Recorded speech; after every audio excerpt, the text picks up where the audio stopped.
Sarafadeen. Sara okay, Sarafadeen nìyẹn. Gbádébọ̀ Ṣé Rọ́jí. Muslim ni àbí kí ni nǹkan tó jẹ́? Sharafudeen Gbádébọ̀ Rọ́jí. Ṣẹ́rí ibi tí a ti ní God ìṣù bless you. onírú àwọn ọmọ yẹn. Mo fẹ́ sọ ẹ má bí ada fún yẹn ní sùúrù Náà. mo fẹ́ sọ̀rọ̀ kan fún yín ṣe rí àwọn tó ń ba ẹ̀sìn mùsùlùmí jẹ́ àwọn tó ń ba ẹ̀sìn mùsùlùmí jẹ́ ó jẹ́ nọ́mbà 1 alákọ̀ọ́kọ́ òun ó fi ẹ̀sìn mùsùlùmí wọn fi ń kó wa lẹ́rú gbogbo àṣà wa ó ń sọ fún wa pé a bọ̀rọ̀ kúnlẹ̀ fún ìyá tó bí wa lọ́mọ a bọ̀ dọ̀bálẹ̀ páwọn ẹlẹ́bọ ló ń ṣe é ìkọ́ tá a ti ń ṣe láti ní ọdún yìí máa pé 56 years grandma mi ló tọ́jú mi máa dọ̀bálẹ̀ wọn fọ́ pa mí lórí wọn dẹ̀ ṣàdúrà fún mi òun wá jáde òun wá sọ pé Yorùbá level bẹ́ẹ̀ ni ìmáàmù Ìwó nígbà tẹ́ ẹni kọ́ máa pa ọmọ Yorùbá wọ́n lọ sí Kwara wọ́n pa 2,200 ọmọ Yorùbá ṣé Mùsùlùmù náà nìyẹn ṣé gbàgbọ́ náà nìyẹn nígbà táwa kéré Mùsùlùmù máa ń wà àti ṣe ni tọdún bá ń bọ̀ bá inú wa máa dùn wọ́n dẹ̀ dé pa wọ́n wọ́n dẹ̀ sọ pé wọ́n kọ àdìsí ń ṣojú ẹ̀ náà bí o wọ́n gbà táwọn bí lọ́tọ́ náà kọ àdìsí o so ṣé ẹ jẹ́ ká jókòó ká kàn ró àwọn ọmọ Yorùbá tó bá ṣe báyìí ẹ pa tó bá ṣe báyìí ẹ pa ẹ ti understand Bẹ́ẹ̀ni ṣé mo lè ṣe. àwọn ọmọ Yorùbá ẹ jẹ́ ká jókòó ká ró rí ẹ sọ̀rọ̀. Ṣẹ́rí Ọlọ́run ó jẹ́ kó dáa fún yín ní Fọlápìtàn so òun ni ibi tí iṣu ti wà ṣùgbọ́n òun nìyẹn tí ẹ bá lọ wọ àárín àwọn aláàfáà sálàfà láàrin yẹn ìjà wà pẹ̀lú pé nǹkan tó gbé wá yìí bọ́tí ilẹ̀ Yorùbá a ní òfin ẹnìkan tó ń gáìdì pé ẹni tó bá ti ṣe báyìí kálukú fẹ́ dúró lórí Sharafudeen tẹ̀sán Gbádébọ̀ Rọ́jí àwọn Sunni ni ó wá tún níbi tó tún bìlọ́ǹgì sí àwọn àkídà tí wọ́n lọ gbé wá ṣẹ́rí gbogbo Áfíríkà nǹkan tá a mọ̀ nìyẹn gbogbo Áfíríkà Màlíkì là ń tẹ̀lé bọ̀tìgbà táwọn dé tí wọ́n lọ gbé mọ́síàbí Imam Muhammad bin Hanbali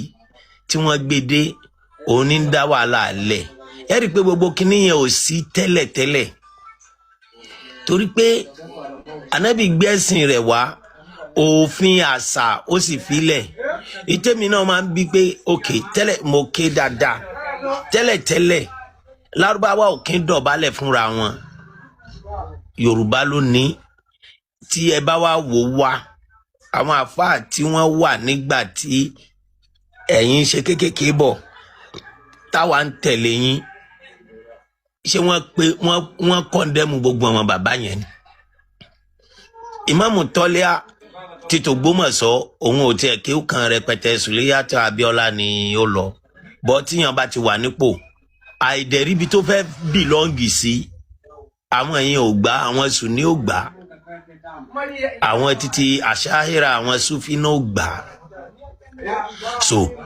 tí ẹ bá lọ lè wò ẹ rí i pé gbogbo àwọn tí ń jẹ́ Tìjàníyà Súfí kọ̀dí pàápàá Mudiru Markaz ibi tí wọ́n ti ní gbòógì iṣu nìyẹn pé gbogbo kinní yìí kò sí nínú ẹ̀sìn ṣùgbọ́n ẹni tí ò kéwú tí ò mọ. àfọ Aliu ẹjọ ẹ má bínú kò sínú ẹ̀sìn yẹn ó wà nínú ẹ̀sìn iná ni mo fẹ́ púpù fún yín kò sí. Allah ẹni sùúrù Allah ni. mo ti mọ bí tẹ ẹ wo. yes a máa ibinu padà eléyò dáhùn kì í ṣe hadith Quran ni ms. mo mọ bí tẹ ẹ lọ ṣe bá a ti jọ wá rí téyà mo wà pẹ̀lú yín Àkànbí mo ẹ bá mi gbé Quran yẹn jáde. ṣẹ́rí tó bá ti di pé ó ti fẹ́ di ọ̀rọ̀ tá à ní gbọ́ra wa yìí yẹn.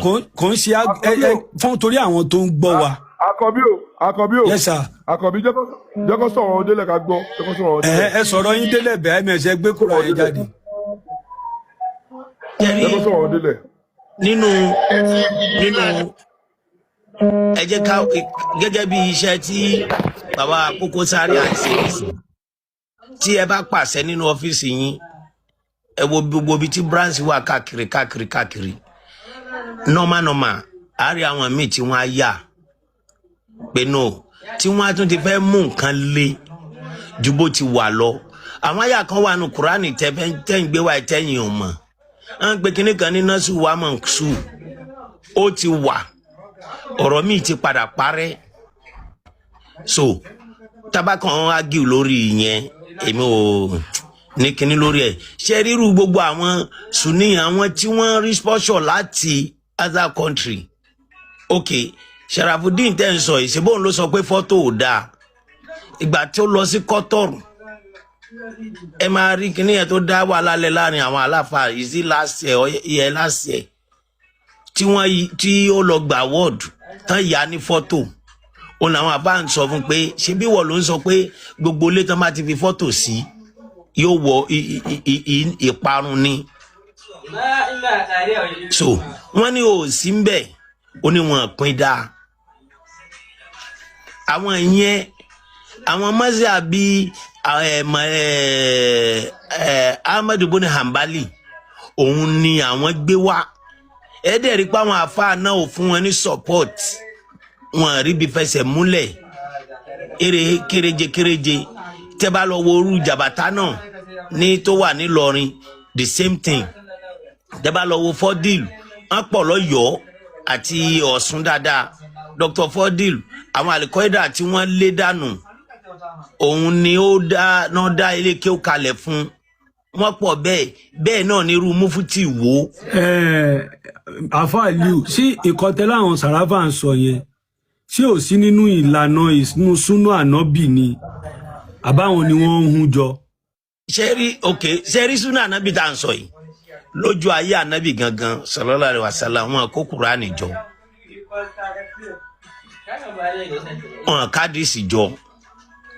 Ní after tó kú tán tí Khalifa kan Abubakar ó sọ pé kàn kó jọ, wọ́n ní nǹkan mi àwọ̀bẹ̀ kò gbà. Bọ́ngbà tó dáyé Umar ibn Khattab ni wọ́n kó jọ. After ẹ̀ ní àdìsí ṣẹ̀ṣẹ̀ ń wá ẹ wá wo ọ̀rọ̀ okay Sahih Bukhari tí wọ́n ń gbára lé over 300 years tí ẹni tí ó ní nǹkan ti lọ. So lèmi ṣẹ̀ṣẹ̀ wá dìde pé mo fẹ́ mọ̀ sọ̀tàn ẹ̀. Ṣé tí mi ò bá fi kún mi ò ní yọ kúrò níbẹ̀ ni. Sẹ́rí Àfáà Aliu gbogbo nǹkan tẹ́ ń sọ ló yé wa, àwa dẹ̀ gbọ́rọ̀ yín yé, but tẹ́ bá ń sọ pé after 300 after 400 tí Muhammadu kú ni wọ́n kó àdìsí jọ ni wọ́n kó Quran jọ. Ìwé yẹn ni wọ́n ti ń tẹ̀lé more than 1000 years tẹ́nìkan kan ò dẹ̀ fọwọ́ rọ̀ dànù. So gbogbo wa mọ̀ pé ogun ló fi gbé Islam dìde. Sẹ́rí nítorí àwíjàre. Àdẹ nítorí gbígbó ká pàjá. Nítorí àwíjàre. So ìkọ́tà àfikẹ́ bá wa proof gẹ́gẹ́ bí àfáà tẹ́ jẹ́ ìmáàmù. Quran tá gbé jáde yìí ṣe lè ṣàlàyé nǹkan tó bí Quran yìí fún wa. Ṣe rí ọ̀n pé kíní kan wà tí gbogbo wa include Muslim ṣe mọ̀ ìṣùtà ní Nàìjíríà wa ń bí ó ní pé tẹ́ bá ti kéwú tán nísìn pé ẹ jáde Sanawi ẹni ẹ wọ àwọn Kristẹni tó bá fẹ́ di pastor wọ́n á lọ fún Bible study, wọ́n tún lọ ṣẹ̀ṣẹ̀ kọ́ ẹ̀kọ́ yẹn. Àwa ò ní gbogbo yẹn níbí. Tí ẹ bá wo bọ́mọ kékeré gan bó ṣe máa ń yẹ̀yí àgbàlagbà àfà lẹ́ni tó bí nínú. Bàbá kò èmi tẹ́ ń wò yìí bẹ́ẹ̀ ṣe ń wò mí gbé àfà yìí. Bàbá wa Koko Zaria tí wọ́n sọ̀rọ̀ èmi ni mo ta igi ilé wọn tí wọ́n kọ́ sí Governors Road. Àfáà Aliu wọn tí ìgbésẹ̀ fún yín báyìí ẹ bá wa ṣàlàyé nípa Quran yìí. Mo ń bọ̀. Ìyẹn private business yìí nìyẹn. Ẹ bá wa ṣàlàyé Quran yìí ẹ jọ̀ọ́. Quran ni Àkànbí ní kẹ́ bá wa ṣàlàyé ẹ ṣé sà. A dúpẹ́. ẹ hàn mú tara yín padà ẹ̀yin lẹ sọ pé Kùránì ó wá tún ẹbí ṣe ni Islam wá tún ẹbí ṣe àwa ń bá nǹkan yìí nínú Kùránì ẹ bá wa ṣàlàyé kí ló bí. ṣẹ̀rẹ́ lè tẹ gbé wa ìtẹ́ nọ́ọ̀sù wa mọ̀ọ́sù ni kò sọ̀rọ̀ lórí eléyìí mọ́ ń bẹ lákọsílẹ̀ ni but wọn wá ti evidence yọ ìgbà tó bá yọ kúrò nínú Kùránì. tẹ́ bá lọ wo ní Sùrátù lò. ó sì wà nínú Kùránì wọ́n ká àwọn fi kírun. wẹ́ Àkànbí ọlọ́ba Yes, sir. mo láìkè tó yín o mo máa ń fọ́ bọ́ èmi ò ṣẹ́rí ká máa pòrí ọ̀rọ̀ lójú kan ẹ nígbà tèmi mo mọ̀ bẹ́ẹ̀ ẹ̀yin lẹ débi mi náà. ẹni sí solution ni ètò tá à ń ṣe yìí pé so jẹ́ ó sí solution ní sá mo dẹ̀ ṣàlàyé fún mo ní ẹ solution pé ni. ṣé yẹn lábẹ́ fi tún Yes. àtúnṣe bá ilẹ̀ Yorùbá. ọmọ máa túnṣe ìdí tó bá fi mú àtúnṣe wá lélẹ̀ yìí tó àwọn bá òbí mi bẹ́ẹ̀ ń bì báyìí tó jẹ́ eléégún tó jẹ́ onífá tó jẹ́ Ọlọ́bàtálá tó ń rún àwọn ọmọ wọn lọ lé kéwú so wọ́n á lè mọ̀ pé ọmọ táwọn ọ̀rẹ́ lọ lé kéwú yẹn o ó lè dé lọ́la kó ṣekú pa wọ́n ó lè dé lọ́la kó dẹ́mi wọn lógbòdò so tá a bá ètè máa karú àwọn Kùránì yìí fún wọn pé ewu tó wà nínú ọmọ yín tẹjọ lẹ́yìn jọ Ọlọ́bàtálá tẹ ìran ọmọ yín lọ lé kéwú yẹn bẹ́ẹ̀ni ewu tó wà ń bẹ òun lélẹ̀ mi ò bá ìdí tó fi jẹ́ solution nìyẹn àwọn kan bẹ tó ṣe ń gbọ́ program alálẹ̀ yìí tó bá ríru Kùránì yóò yà wọ́n lẹ́nu pé sálà náà ní dẹ́n sọ̀rọ̀ nù Kùránì. ọ̀nà fi sọ pé ṣe mọ̀ pé tẹ́lómi bá jọ ẹ̀yìn báyìí ṣe mọ̀ pé tẹ́lómi bá jọ ẹ̀yìn báyìí ó máa ṣépè ní èmi gan máa ń ṣépè fún mi.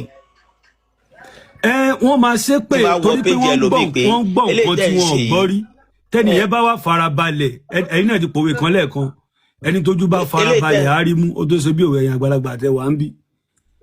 So ẹni tó wá ìgbà yìí tó ń ṣépè yẹn ara àwọn tó ti bí wá ṣépè tó ti ṣe fídíò fún wa lẹ́ni ní wọn ti fi Islam lẹ̀ torí wọ́n rí pé gbogbo nǹkan tá à ń sọ evidence wà fún. Allah ní tí ìyá rẹ̀ àti bàbá rẹ̀ ó bá ti ń ṣe mùsùlùmí má mú lọ́rẹ̀ kò rí kò sùn tẹ́ni tó jẹ́ onífá tó jẹ́ Ọlọ́bàtálá tó rọmọ rẹ̀ lọ́lé kéwú sí tó ń ṣe pé ó fi ẹ̀ ohun tí wọ́n ń gbé ó fọwọ́ rẹ̀ gbé sàárè rẹ̀ kalẹ̀ èèyàn kan wá bíbá yìí lánàá Muslim ni mo sì ní fọ́tò ẹ̀ lọ́wọ́ ó sọ pé tí ìyá òun bá kúrò nínú Islam òun máa pa ìyá òun ni a ní bàbá ẹ̀ ń kọ́ orí tí bàbá òun bá kúrò nínú Islam òun máa pa bàbá òun tí kò tí Islam ń gbé bọ̀ wá fún wa nìyẹn ẹ̀sìn tó gbé wa tí ò kọ́ wa bá ti lè ṣe mọ́tò tí ò kọ́ wa bá ti lè ṣe ọ̀kadà tí ò kọ́ wa bá ti lè kọ́lé a lè study engineer nínú Islam ẹni sùúrù mọ́ bá bàbá a lè study doctor a lè study engineer ìwọ̀n tí Islam gbé wa ni pé ká para wa. ẹ jẹ́ ká kàn bí sọ̀rọ̀ etí ò lè gbọ́ méjì etí ò lè gbọ́ méjì ẹ jẹ́ ká kàn bí lélẹ̀. èmi máa wá fún ní èsì tí ẹ máa bí mo ti mọ ibi tákànbí ń lọ mi ò wá fágímẹ́ǹtì kínní náà ìjọ tí mo wá fágímẹ́ǹtì ìjọ yẹn kẹ́lẹ́ rántí òun lè gbé pé èmi àti MS bàbá gangan pé wọ́n ti ń kírun bọ̀ wọ́n ti ń gbàwẹ̀ bọ̀ so tí afa gan ẹ ti rántí jọ yẹn jẹ́ kí n sọ fún mi jọ yẹn pé tí mo ní mo fẹ́ lọ kírun ẹni mo fẹ́ jápa ẹ ti máa rántí. Mo rántí dáadáa ẹ̀yin mẹ́rin lẹ́wà lókè ìjọ yẹn ẹ láti máa béèrè pé tẹ́ fi sọ pé ó dàbí pé mo fẹ́ jápa. Bí mo sọ bẹ́ẹ̀ Àkànbí lẹ́nu ẹ gbọ́rọ̀ tó àsọ̀rọ̀ sọ bó tó.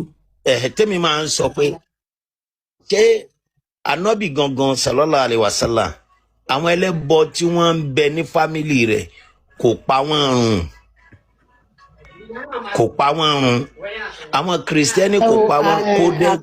Àkànbí ọlọ́ba ṣé wọ́n ní ka Quran yìí báyìí ní sítórì yìí fún àwọn àfáà wa nsàlẹ̀ náà ẹbọ náà ni àwọn fámílì Ànábì ẹbọ náà ni gbogbo àwọn ará Saudi ṣì ń ṣe náà ẹ dẹ̀ máa sọ pé kò pa wọ́n ẹbọ náà sì ni wọ́n kọ̀ mọ́ da láìsí ẹni náà the same ẹbọ náà ni kò yàtọ̀ irun wọ́n ti ń kíkan tó bí Ànábì orúkọ tẹ̀ ń jẹ́ òkè kí ni ìtumọ̀ Àlíwù yìí ń sìn orúkọ tẹ̀ ń jẹ́ wọ́n ti sọ. ẹjí káfọ́ oníkéwì yìí bá wa ka Quran.